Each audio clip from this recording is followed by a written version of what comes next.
Sócrates, o maior sábio da Grécia Antiga, de acordo com o oráculo, grave autoridade para os gregos, era um filósofo itinerante. Tá? Então aqui, de acordo com o oráculo, ele era o maior sábio da Grécia. Né? Parece que depois de se aposentar, não fazia senão passear, mas não como um turista por aí, só passeava pela Ágora Ateniense todo santo dia. Então, olá a todos. Esse aqui é o texto que nós vamos comentar, tá? Um texto publicado com o nome Os Pensadores Precisam Conviver. E nós temos que admitir isso aí. Isso é uma coisa importante. Nós temos que argumentar, vocês têm que entender por quê. Não dá só para ficar estudando sozinho, pessoal. O pensador solitário. Larguem isso, né? Com seus livros, às vezes até 100 livros, né? Só com as vozes da minha cabeça. Não, tá? Os pensadores têm que se encontrar. Para ficar concordando e dando tapinha nas costas dos outros? Claro que não, né? Muitas vezes é para debochar do outro. Nós vamos ver aqui algum exemplo de deboche. Às vezes é para refutar, é para contra-argumentar, é para se opor tenazmente, tá? Pode ser. Às vezes é para concordar, às vezes é para ouvir, às vezes é para debater, quando um lado nem o outro tem certeza das suas opiniões, e eles precisam debater para que uma opinião, chocando-se com a outra, revele um fogo, né? Sai um fogo dali, uma centelha que vai criar o fogo, que vai iluminar toda a situação. Tá? Então, vamos argumentar isso aí. Por quê? Continua o texto perguntando. Porque a concepção de educação e de filosofia eram bem diferentes das nossas naquelas príscas eras. Não? Príscas quer dizer antigas, tá, pessoal? Isso aqui é uma frase, aqui é uma expressão. Já não se usa mais, não se usa muito, aliás. Mas é uma expressão tradicional na literatura, príscas eras. Para vocês saberem. Sócrates, aqui vamos dar um catatal de exemplos, tá? Sócrates estudara com Anaxágoras, o filósofo particular de Péricles, que era rei informal de Atenas. Aqui nós temos três personagens. Sócrates, claro, mais conhecido. Anaxágoras, um outro filósofo, tá? Que era, digamos assim, tanto amigo pessoal de Péricles, que era o grande arconte do período da Grécia, de Atenas clássica, né? O que mandou fazer o Partenon, não sei o que lá, todas aqueles as frisos e tal, famosos frisos do Partenon, estátuas, não sei o que, mas não sei o que, tá? Várias obras públicas fez o Péricles. Então, o período dele, que é um longo período, que ele teve ali como homem principal da política de Atenas, é o período clássico. E o Sócrates vive naquela época, né? O Platão já nasce naquela época, então, antes de o Péricles cair, né? Ele cai no meio da guerra do Peloponeso, né? Porque não consegue, então, fazer frente aos espartanos. Então, o Péricles não é só um cantor aí de pagode, é o grande estadista da Atenas clássica, tá? Bom, aí nós continuamos. Sócrates teve aulas com Anaxágoras, né? Estudar. Sócrates também tomou lições com o gramático Pródico de Ceos, de Quios. Então, o Pródico também é um personagem. Então, onde estou tirando isso? Eles são citados nos diálogos de Platão, certo? Torto à direita, e o Sócrates fala, não, daqui ali, vamos ver se aquilo que eu estudei com o Pródico vale de alguma coisa e tal, não sei o que. Num outro momento ele diz, se eu tivesse visto aquela palestra do Pródico lá, mas não tinha 50 dracmas para pagar a palestra. Então, ele teve aula, ele foi aluno nesse sentido, o Pródico era um gramático, retórico e retórico, né, que primava pela linguagem correta, corretíssima, né, o correto uso dos nomes. Usar o nome apropriado. Isso era o grande tema, né, a grande regra do Pródico, quanto professor e escritor e orador. Tá? E o Sócrates estudou, não sabe quanto, né, quanto tempo, também com o Pródico, por exemplo. Né? Então, isso são algumas coisas que o Sócrates fez. Na juventude, Sócrates discutiu com Parmênides, também é o diálogo de Platão.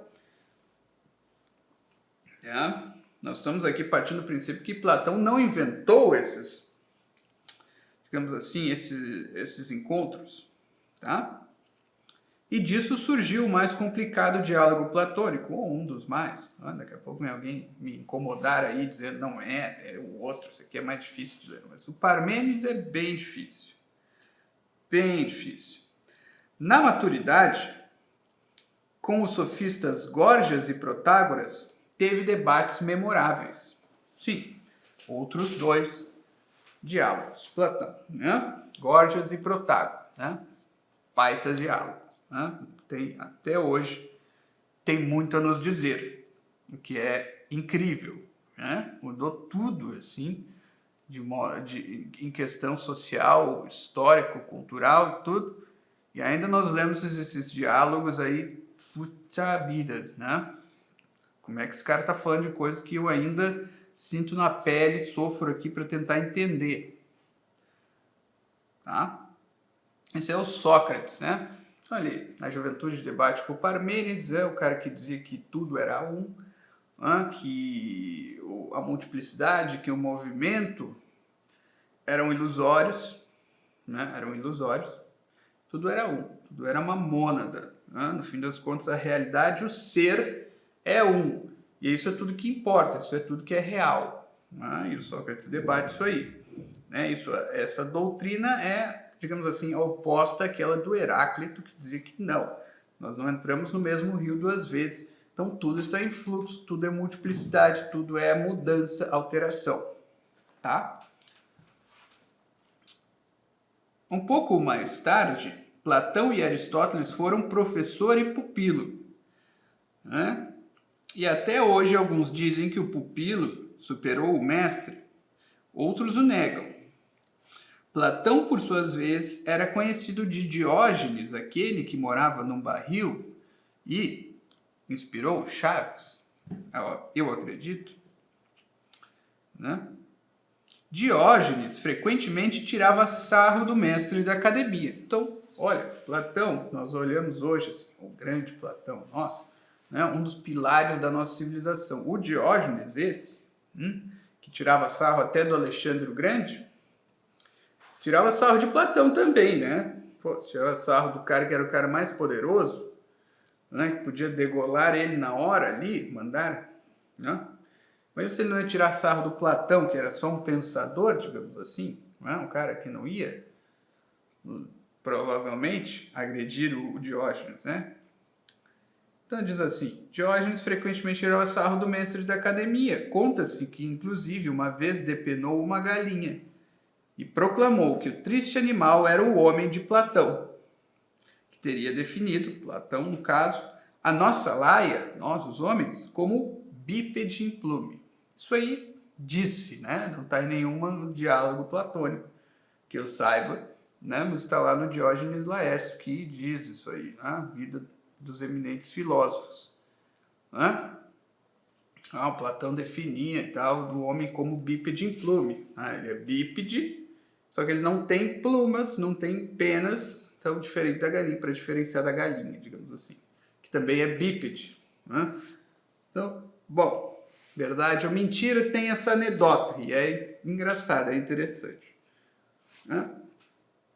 E não tirem nada a autoridade de Platão, né, como pilar da nossa civilização, ok? Já na Idade Média, Guilherme de Champeaux, um notável pensador pré-escolástico, né, tem um estilo pré-escolástico de ensinar e pensar e debater, debateria com seu aluno Pedro Abelardo, aquele que teve romances, né, com a Heloísa, e aí acabou, né, deu uma bola fora ali, né. Então, o rebelde precursor da escola, e por ter sido aparentemente refutado pelo aluno, Champeau se retirou para os arredores de Paris e fundou a Abadia de São Vítor, né, sendo sucedido pelo nosso Hugo de São Vítor. Hugo de São Vítor é de São Vítor porque ele virou o cônego principal ali da Abadia de São Vítor.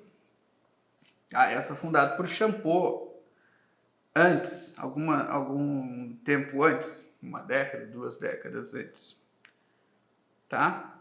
Então, assim, o Champeau, o Guilherme de Champeau, era professor do Pedro Abelardo, que foi um dos maiores dialéticos da Idade Média, e a dialética não tinha, assim, né, um status tão elevado quanto viria a ter na escolástica, antes, né, na época do Guilherme de Champeau e até do Hugo de São Vítor, ela tinha o seu status, era importante, mas depois ela ganha proporções muito maiores, né, e o Pedro Abelardo é um dos que contribui para esse aumento da importância, porque ele mostrou que ele podia debater com todo mundo ali, pessoal que tinha autoridade muito maior que a dele, né, como o Guilherme de Champeau, tá? E podia botar os caras em maus lençóis, muito embora, né, depois ele tenha sido acusado de heresia. Teve o caso da Heloísa ali, que ele mostrou que não,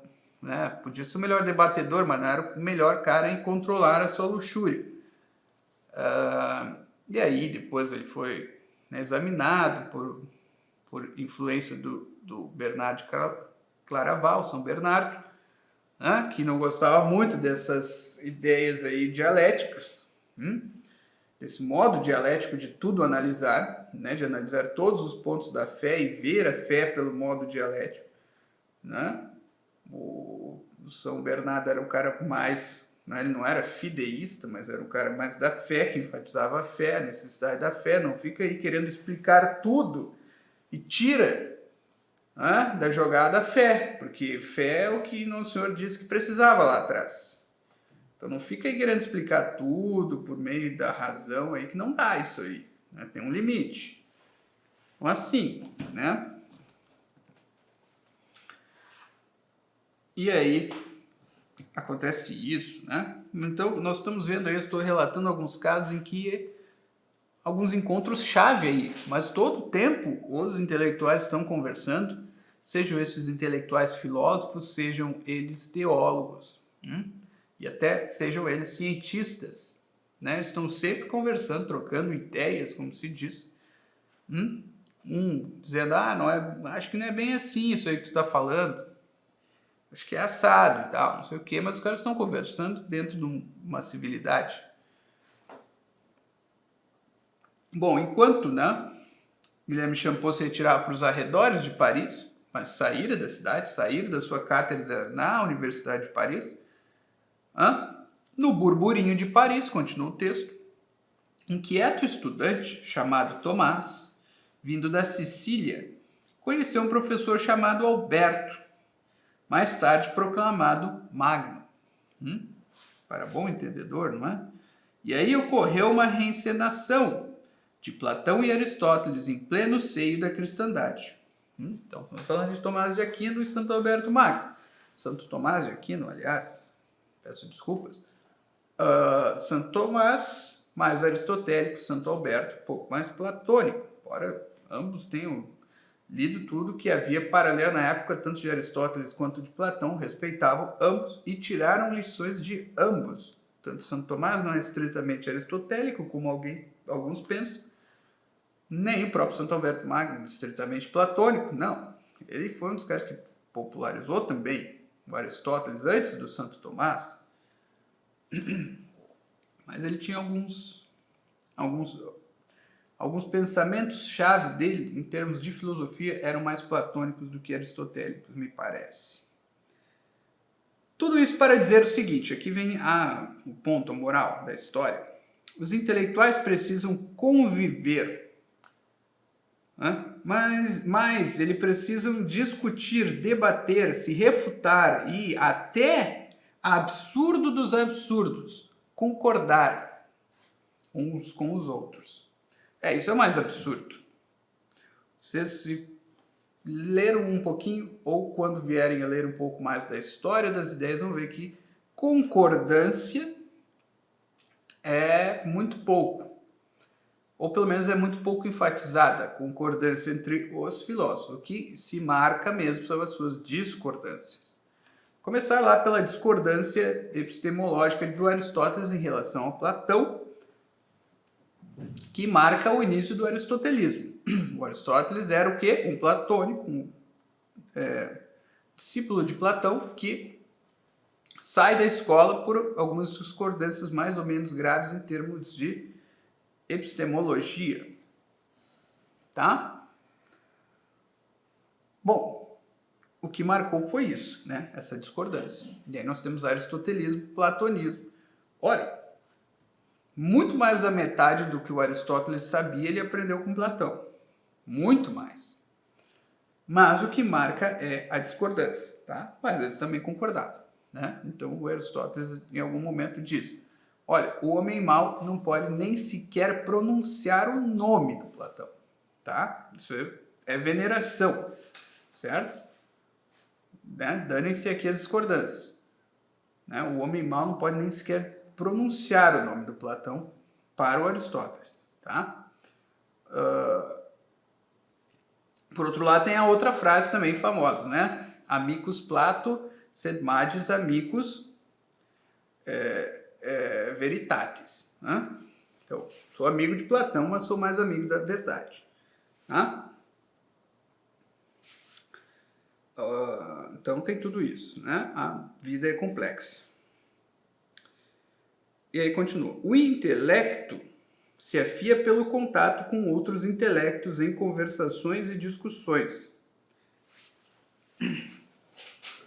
Se o seu plano é ficar escondido no seu quarto em uma bolha internética apenas, saiba, o seu vai perder todo o fio. Tá? Isso. Se tu não procurares um professor, se tu não procurares um outro cara que pensou sobre o mesmo assunto que tu, de muita preferência, presencialmente, a presença da pessoa, estar em uma conversação cara a cara, tete a tete, e se tu fizer isso porque tu prefere te esconder do mundo, tu prefere ficar escondido no teu quarto lendo, sem confrontar as tuas ideias com o mundo lá fora, seja com os ignários, também isso tem alguma serventia, não é? Então tem que apresentar as suas ideias até para aqueles que não estudaram a respeito, para ver qual a reação de uma pessoa que não estudou a respeito. Certo? Tu consegue suportar a confrontação de um cara que não estudou sobre o assunto, tem um conhecimento do senso comum, no sentido baixo dessa palavra, tu consegues ali, ou tu já te embananas ali se o cara trouxer um ponto ali qualquer do que, sei lá, a ciência falou, né? Se alguém fala assim, não, mas eu acredito na teoria platônica do conhecimento, nós temos acesso ao mundo das formas e tal. E aí vem um cara que diz assim, não, mas está tudo no cérebro aqui, os caras colocam ali os eletrogramas ali na cabeça dos caras e vê ali as sinapses, e tem uns choquinhos no cérebro e tal, não sei o quê. E aí tu já fica, não sei, fica todo, né, já fica vermelho, fica todo embaraçado diante do cara. Pô, então precisa estudar mais. Não tem que abandonar. Precisa estudar mais, precisa refletir mais. Tá? E o outro caso é isso também, a bolha internética, né? Não, mas eu tenho aqui meu grupo de amigos que concorda comigo na internet, né? No grosso, eles concordam comigo. Bom, então tu está numa posição também muito fácil. Tu estás numa posição aí muito fácil, né? Muito confortável. Eu não tenho Diógenes para te dar uma lambada no lombo. Não tenho o Diógenes para tirar sarro da tua cara, não é nem argumentar contigo, tirar um sarro da tua cara. Né? Tu aguentas um Diógenes tirando sarro da tua cara? Uma contra-argumentação civilizada, polida, como se quer? Tu aguenta alguma dessas coisas, ambas essas coisas? Só uma delas, nenhuma delas? Bom, é bom saber isso, tá? Mas também tu tens que debater com as pessoas. Não, a minha posição é essa. Eu sou aristotélico, eu sou platônico. Vamos lá, por quê? Como assim? Tem alguma evidência? Quais são as evidências? Quais são os tipos de evidências que se pode ter sobre o assunto da epistemologia? Tudo isso já está defasado? E aí? Não é? Então, precisa debater também. Tá? Então, precisa estudar, precisa conversar, precisa ter a convivência, isso tem que ser, né? Sempre que possível, num espírito de amizade. Tá? Não precisa conversar só com os teus amigos, né? Porque nós tendemos a ser amigos de aqueles que concordam conosco, que sentem parecido conosco. A sensibilidade deles é parecida. O estilo de se expressar, o estilo de ser é parecido. Não precisa ser só isso, mas tem que ter amigos também. Precisa ter uma amizade que é intelectual, cara que se respeita intelectualmente. Talvez não seja uma amizade de convivência, mas tu tem uma correspondência com outro cara que estuda. Em algum momento tu visita o cara, né? Faz uma visita, não sei o que, se é possível. Tudo isso, né? Tem que sair da bolha, tem que sair do quarto. Para qualquer coisa na vida, né? Hoje em dia nós temos cada vez mais essa impressão. O pessoal que é tímido também.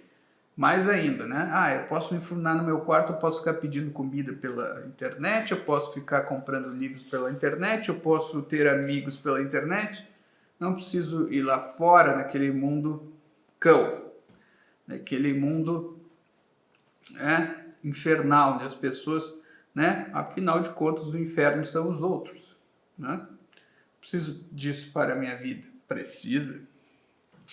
Precisa. Pelo menos tu queres estudar, né? E lapidar, né? Afiar as tuas ideias e o teu próprio intelecto, tá?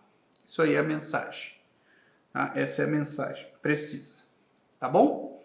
Então é isso. Gostou? Curte e compartilhe. Obrigado.